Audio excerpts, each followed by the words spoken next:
On en a entendu parler au début des années 2000, puisque on a commencé à avoir à cette époque-là des personnes violées dans notre commune, au petit matin, des jeunes filles, des mères de famille, des personnes plus âgées. Ça a duré plus d'une dizaine d'années et donc on avait généralement une agression, un viol par an, sauf en 2005 on a eu deux viols cette fois-là. Et donc là ça a créé plus un climat de peur. Mais autrement, c'était généralement un par an. Il y a eu 8 victimes dans la commune d'Erquelines. On était toujours dans le même créneau horaire, sur le matin, pendant les mois d'hiver, quand il fait sombre. Et puis on avait aussi un modus operandi qui était toujours le même, toujours les mêmes paroles, toujours la même façon de faire avec une cordelette blanche, les mêmes paroles exprimées à chaque fois. Et puis les prélèvements ADN ont confirmé qu'on avait bien toujours affaire à la même personne.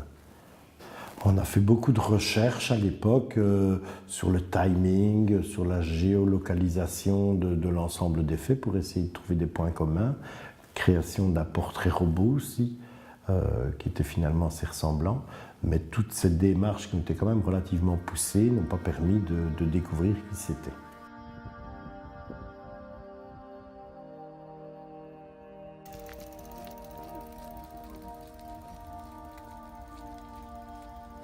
On se trouve un matin de février, c'est la pénombre, il n'est pas loin de 7 h le matin.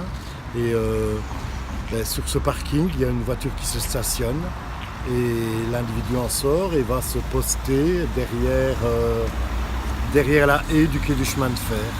Et là, il y a une jeune fille qui habite à Jeumont et qui va rejoindre son bus pour aller à l'école en Belgique. Et elle se fait agresser. Et après cette agression, on visionne les images et grâce aux caméras qu'on a installées ici, et on arrive à déterminer les véhicules suspects. Des gens, on se demande ce qu'ils font là. Et de fil en aiguille, en recoupant toutes les informations, on arrive à trouver l'auteur des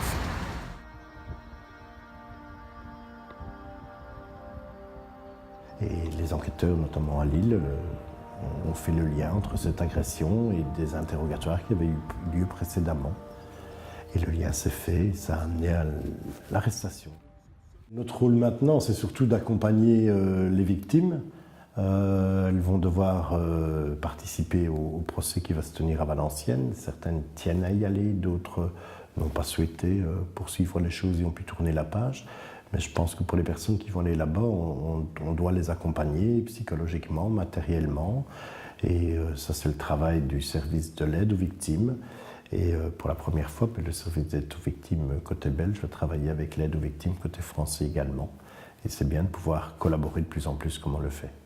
Ça reste un moment important dans ma fonction de bourgmestre, cette histoire, par sa longueur dans le temps, par ce dénouement final aussi assez étonnant, parce qu'on n'a jamais imaginé qu'il y ait autant de victimes et qu'il y ait eu autant de faits de part et d'autre de la frontière.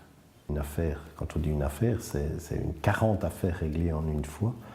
Et je pense que c'est un soulagement pour les victimes qui vont, pour certaines, pouvoir enfin tourner la page, en tout cas ce qu'on leur souhaite.